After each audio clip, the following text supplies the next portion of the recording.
ideia de que os portugueses dos séculos XV e XVI só faziam arte religiosa é falsa. No final da Idade Média, início do Renascimento, havia aqui uma vibrante cultura profana.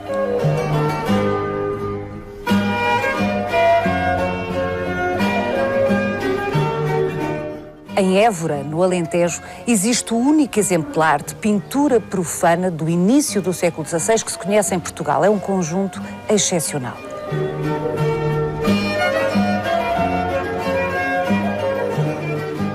Mandados fazer por um sofisticado nobre, que foi também poeta, filho e irmão de poetas, estes frescos falavam com os seus contemporâneos, com os homens deste tempo, como os títulos de jornais falam hoje connosco. Vai querer saber mais? Venha connosco nesta visita guiada.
No Fórum Eugênio de Almeida, existe um alpendre que é revestido pelas mais antigas e mais bem preservadas pinturas profanas que se conhecem em Portugal. Nos inícios de 1500, este conjunto de frescos é designado por Casas Pintadas e constitui um caso da história da arte portuguesa. Como foi possível que estas delicadas pinturas sobrevivessem quase incólumes durante 500 anos? As casas foram compradas pela Inquisição. O edifício da Inquisição situa-se aqui à nossa direita.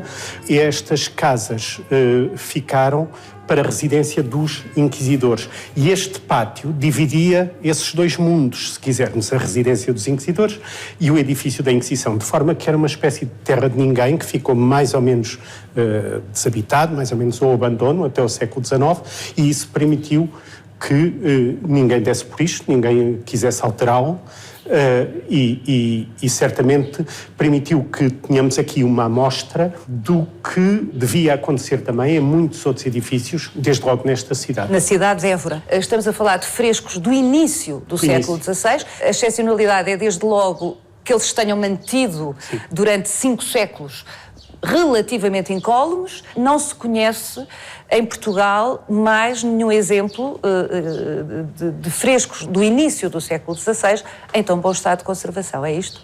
Não, tudo o resto é completamente fragmentário. Há coisas religiosas, mas mesmo assim muito poucas desta época. E isto é um pouco o espreitar, passa a redundância, visualmente, para aquele mundo que nós conhecemos do teatro de Gil Vicente, da poesia do cancioneiro geral.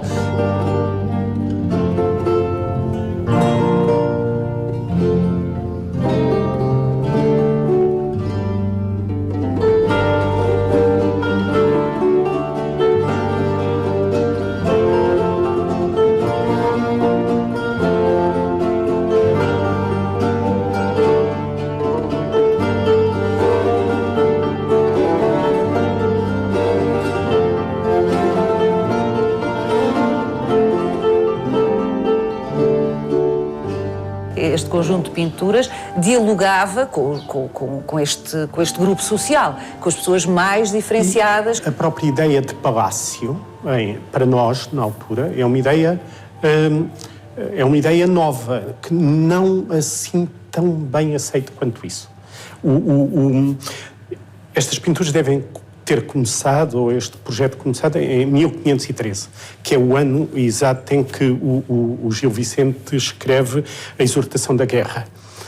Onde às tantas uma personagem, a rainha Pantasileia, diz porquê tantas câmaras dobradas, tantas casas pintadas, que é só gastar sem prestar. Não queirais ser genoveses, sede muito português e morar em casas pardas. Ou seja, há uma ideia de que este viver palaciano é um estrangeirismo. É uma exorbitância, uma coisa... O que é vernáculo, o que era este viver na austeridade das casas pardas. Ora, para um dramaturgo como o Gil Vicente dizer isto, é porque havia este movimento de nobres ilustrados, de nobres estrangeirados, como quase sempre é a melhor cultura portuguesa, apesar de tudo, que introduz novidades e que introduz uma mudança que é imediatamente reconhecível na época. Para espreitarmos para o que era a vida palaciana nos inícios do século XVI, século XV, inícios do século XVI, de facto, as grandes fontes sempre têm sido os textos. A literatura. A literatura. Os textos dramatúrgicos, no caso de Gil Vicente, a poesia, documentos. Esta possibilidade de vermos a cultura visual deste grupo social é que é o caso raro aqui. Até mesmo nos palácios régios, o que nos dá melhor esta imagem é Sintra, porque é um palácio muito pouco utilizado nos séculos seguintes. Não é? Sempre que há uma continuidade de utilização, nós temos depois... As coisas desaparecem e transformam-se mais. E é uma alteração. Este é um exemplo notável, único, não há nada entre nós comparável. No entanto, temos indícios de que foi bastante comum. E muitas vezes nós temos este mesmo imaginário, estas mesmas formas, por exemplo, na tapeçaria, que era muito usada.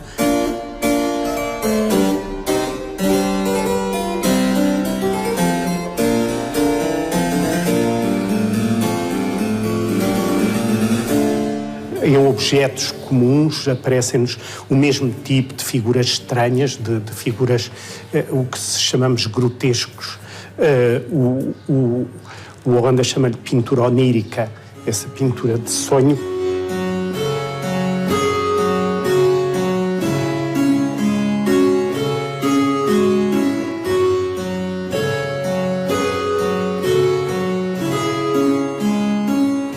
Antes de nos determos em cada um destes conjuntos de figuras que, como eu dizia no início, falavam aos contemporâneos do início do século XVI, como hoje os títulos dos jornais falam connosco, ou seja, qualquer palaciano, qualquer cortesão olhava, qualquer pessoa culta daquele tempo, olhava para estas figuras e imediatamente percebia a história a que estavam a aludir. Antes de nos determos nisso, vamos tentar perceber como é que isto seria. Ou seja, este jardim existia, mas era diferente, obviamente. Sim. Pertencia a uma casa, à casa do encomendador, Dom Francisco da Silveira, e... Nós temos que ir um pouco mais atrás, se calhar. Évora é uma cidade medieval que sofre a pressão, desde o meados do século XV, a pressão de ter cá, durante longuíssimos períodos, a corte. O rei e depois todos os nobres e os burocratas que tinham de acompanhar o rei. O rei faz o seu próprio palácio em São Francisco e a grande nobreza e os nobres que estavam na corte, que exerciam cargos como estes, os Silveiras, que eram codéis-mor, e um deles foi vetor de obras, tinham necessidade de fazer os seus palácios na cidade. Isso nem sempre era fácil, porque a cidade já era densamente povoada e exigia, como neste caso, a compra de vários edifícios onde moravam mistérios, populares, etc. E também a apropriação de espaços públicos que iam possibilitar a uniformização dessa mole. Aqui onde nós estamos, corria precisamente uma travessa pública que é utilizada por esta família dos Silveiras para fazer o seu horto, o seu jardim, no meio de casas que vão comprando a várias... Portanto, ou seja, isto já era um complexo que pré-existia à fase das pinturas, não é? Portanto, é transformado... Mas esta fase é completamente reorganizada. E eles criam aqui um jardim fechado, temos as casas com o pátio todas voltadas para um primeiro pátio, por onde entramos, e depois aqui um jardim à maneira medieval, que é sempre um jardim fechado. A porta por onde entramos é pequena, estreita, temos que nos baixar, quase que não cabemos, porque isso é o essencial. O jardim é um local onde o mistério se descobre, onde se está à vontade. Em toda a literatura medieval, quando o cavaleiro tenta entrar no jardim fechado, tem que dar voltas, tem que procurar o postigo por onde entra é obscuro, por vezes fazem-lhe umas perguntas para saber se devem abrir a porta, se não devem. Uma espécie de segredo bem guardado. É essa a ideia do segredo. E isto de recolhimento, um espaço para meditação ou para o amor? Espaço para meditação ou para o amor, sim. É exatamente esses dois espaços. O honesto ócio, aquele em que se está sozinho perante a natureza, sozinho perante os seus sentimentos, mas onde a aventura amorosa é possível, quer seja o amor cortês, o amor doseado pelos ideais de cavalaria, quer seja um amor mais venal, que também nos aparece muitas vezes na literatura e que aqui estas pinturas fazem referência. A forma mais correta, talvez, de definir este alpendre a dar para o jardim é o que vários pintores do Renascimento italiano chamam exatamente loggia di giardino, ou seja, uma lógia, um alpendre de jardim. E esses dois exemplos, essa lógia de jardim é o sítio onde as pinturas profanas, há uma crítica à Capela Sistina do Miguel Ângelo que diz que aqueles nus todos estavam melhor era numa lógia de jardim e não numa igreja. É esse o sentido. Não é que este tipo de pinturas em palácios desta fase, finais do século XV, inícios do século XVI, fossem raras. O que acontece é que não chegaram até nós. Mas neste contexto social isto era frequente. E era frequente exatamente pinturas mundanas que aludiam a temas profanos a dar para um espaço onde precisamente os cavaleiros, os nobres, amavam ou meditavam. Sim, sim. Vamos ver um por um os painéis? Vamos. E o que significam. Este tem uma garça em posição, enfim, central e com algum destaque, e aqueles pássaros, destaque, e aqueles pássaros são falcões. Falcões e falcões domésticos, eles têm todos guizos, não são falcões selvagens. É um tema, se quisermos, falcões domésticos, eles têm todos guizos, não são falcões selvagens. É um tema, se quisermos, o tema mais recorrente, mais conhecido, a metáfora mais divulgada da relação amorosa no sentido cavaleiresco. É o combate entre o falcão e a garça, é a metáfora mais espalhada dessa tentativa de conquista da dama. Portanto, a garça é a dama. E os falcões, quem são aqueles que tentam chegar ao seu amor. Isto porque era perigoso. Muitas vezes ganhava a garça e os falcões ficavam feridos. Era um combate que se dava numa altura elevadíssima. Tem a ver com o tal ideário do amor cortês, exato, não é? A idealização e a perigosidade emocional. E a perigosidade. Há uma canção que é cantada na Comédia de Rubena, do Gil Vicente, que diz falcão que se alça com a garça guerreira, perigo se espera. É recorrente, há imensos livros de horas, imensas representações pintadas deste combate entre a garça e os falcões. Só conseguem apanhá-la se forem num jogo, aqui estão 3, por exemplo, e enquanto ela se defende de 2, há um terceiro que a ataca. Mas há outros animais ali, há outros animais. O pato é o combate que se torna rasteiro, é o combate que que ocorre, que é fácil, que é garantido, e curiosamente no livro de Horas de Dom Manuel, por exemplo, quando nós vemos um jovenzinho nobre a ser introduzido num horto onde estão umas raparigas que se presume não serem propriamente cortesãs, ou serem num outro sentido do termo, e por cima nós vemos um falcão a perseguir um pato, ou seja, este combate amoroso rasteiro por oposição ao combate amoroso. Ok, portanto, aquele pato representa a dama que não é uma dama. Se quisermos, sim, tal como as lebres e como que são sempre símbolos de uma certa venalidade, de uma certa luxúria. De uma certa luxúria, sim, imediata. Ou seja, por contraposição ao ideal cavalheiresco do amor idealizado, aparece de alguma forma a ameaça omnipresente da luxúria, da carne, tudo pode baixar das alturas para um plano francamente carnal. É isso que aqui se diz. É exatamente. Este segundo painel, Joaquim Caetano, levou aqui um grande estrago. Precisamente quando, depois da extinção da Inquisição, este sítio passa para várias residências e a primeira coisa que fazem é abrir uma ligação direta para o jardim, através de uma porta e de uma escada que danifica totalmente este painel e, tirando-lhe a parte central, tirando também o motivo que lhe dava o sentido total.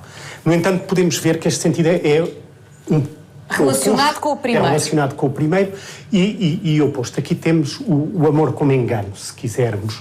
Novamente, o falcão com guizos, com aqueles fios pendurados, que combate um pato muito rasteiro, esta forma que corresponde à ideia do amor mais rasteiro, mais venal, e depois as sereias, tanto em ave como em peixe, os cabelos longos, as joias, esta tem um pente, na outra mão teria certamente um espelho, há várias gravuras que mostram aqui, por isso são sempre o emblema da vanidade, da vaidade.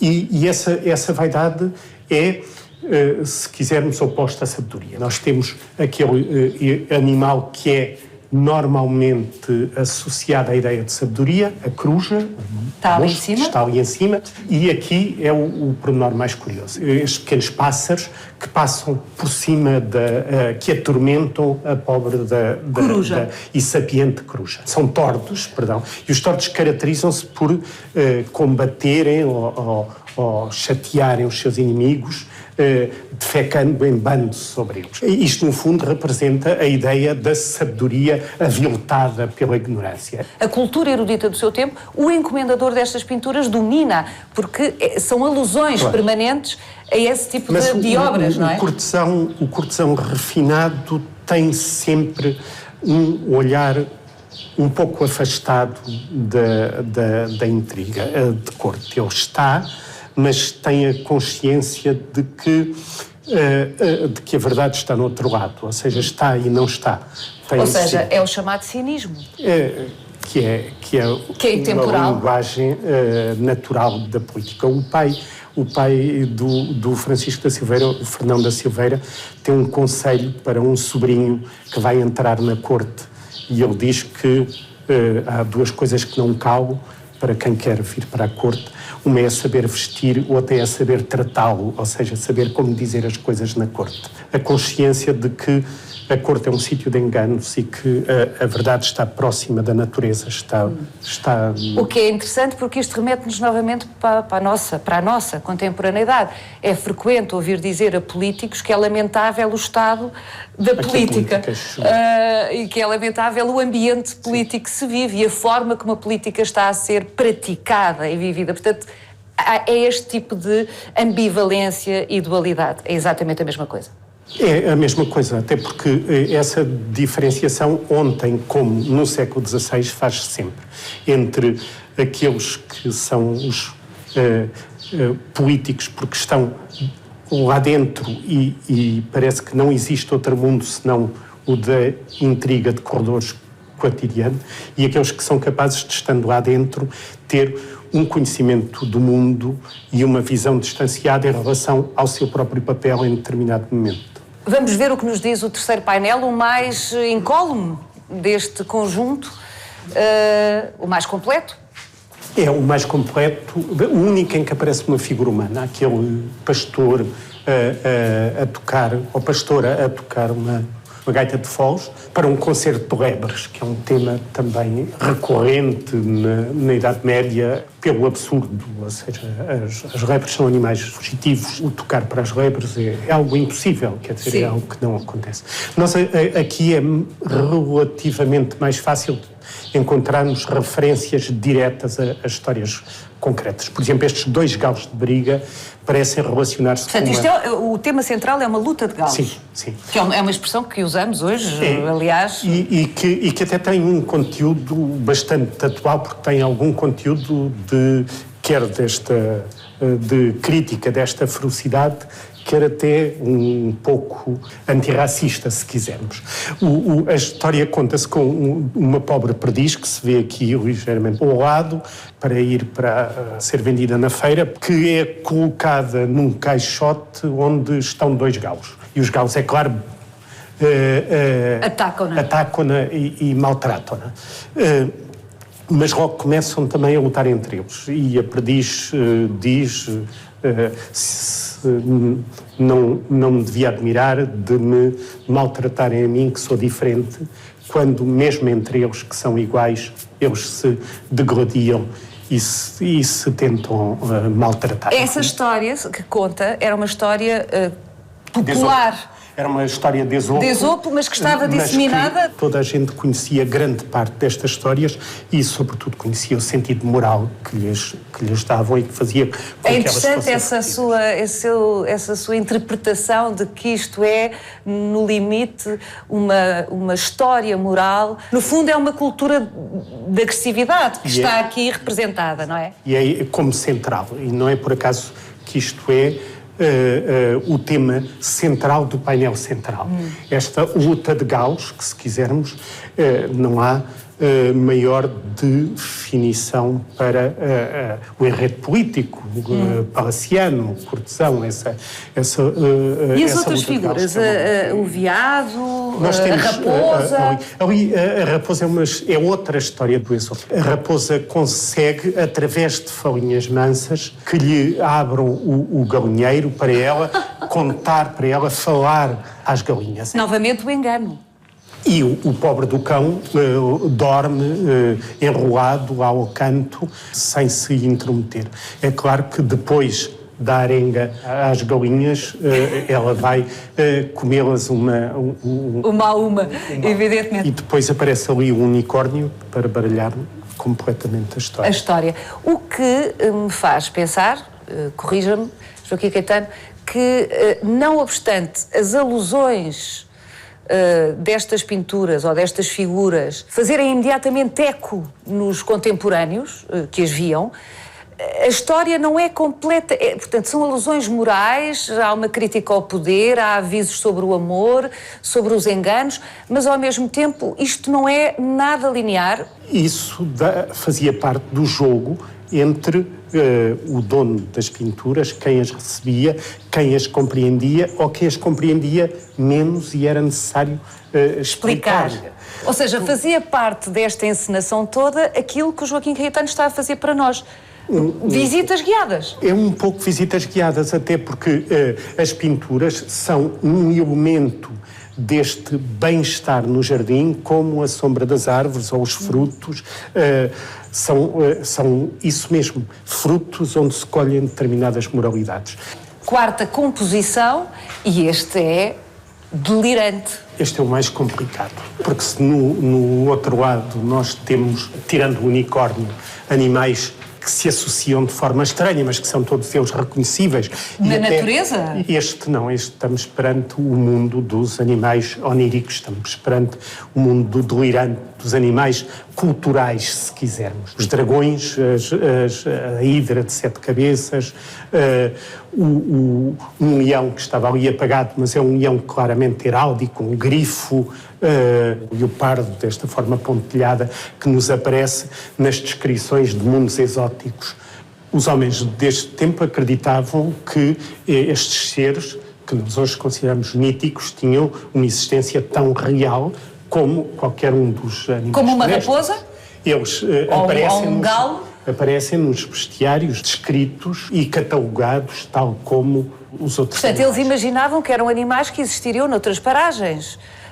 Longínquas. Longínquas, sim. E esse mundo, ainda por cima, que é o mundo que se está a descobrir nesta altura, correspondia sempre à possibilidade de, mais cedo ou mais tarde, nos depararmos com estas figuras fantásticas, que no fundo para eles eram tão fantásticas como uma girafa daquelas que nesta altura existiam no Jardim do Paço da Ribeira, ou que tinham sido trazidas, exatamente. Ou o rinoceronte. O fascínio pelo exotismo começa aqui. Que são animais que são até diplomaticamente utilizados para ofertas por toda a Europa. Quando nós olhamos para esta figura central, para a Hidra das Sete Cabeças, para nós e para qualquer contemporâneo destas pinturas, aparece-nos logo como visível o Apocalipse, a Hidra de Sete Cabeças descrita por São João no fim dos tempos e que encarna em si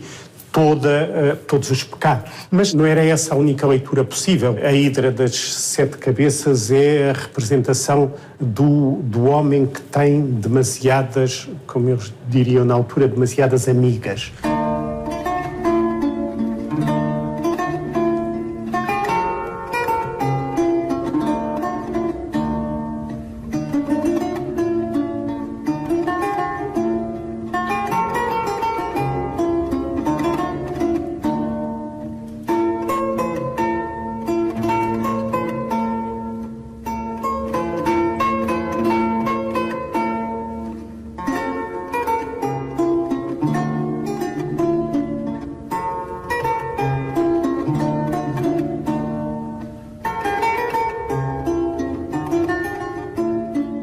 Lendo este conjunto, esta sequência de painéis figurativos, é possível concluir, seguindo as suas explicações, que se trata de um conjunto com uma intenção moralizante clara, com uma dimensão crítica. Sim. Do poder, dos riscos do poder, seja um poder político, seja um poder amoroso. Sim, e sempre num jogo antitético, quer dizer, sempre num jogo de contrariar. Se nós temos primeiro o amor elevado, espiritual, logo a seguir aparece-nos o amor venal e mais baixo. Se temos a vaidade, a seguir aparece-nos a sabedoria. Se temos a luta bárbara, de um lado aparece-nos a música, do outro lado aparece-nos o engano pela palavra. Por isso há sempre esse jogo de uma coisa e o seu contrário. Ou seja, um jogo sofisticado. E faz parte desta cultura, o não ser automaticamente legível. Dom Francisco da Silveira é, de certa maneira, um expoente da cultura cavaleiresca portuguesa e de uma certa nobreza ligada ao rei, que faz toda a sua carreira desde a mais tenra meninice na corte, viaja, guerreia e, ao mesmo tempo, tem participações em várias embaixadas, ou por ocasião de casamentos de princesas portuguesas, ou por ocasião de embaixadas diplomáticas à Itália, por exemplo. Isso põe esta nobreza em contacto com cortes extremamente evoluídas, extremamente luxuosas. Estamos a falar no início do Renascimento, onde por toda a Europa, quer no norte da Europa, quer na Itália, há uma erupção de gosto pela arte, pelo luxo, pela cultura, por esta sofisticação que aqui é visível. E, por outro lado, a nobreza portuguesa, fruto do bem-estar económico, que primeiro o açúcar da madeira, depois os produtos ultramarinos vão trazer, quer dizer, a nossa própria corte cada vez se torna mais sumptuosa. Mais sumptuosa.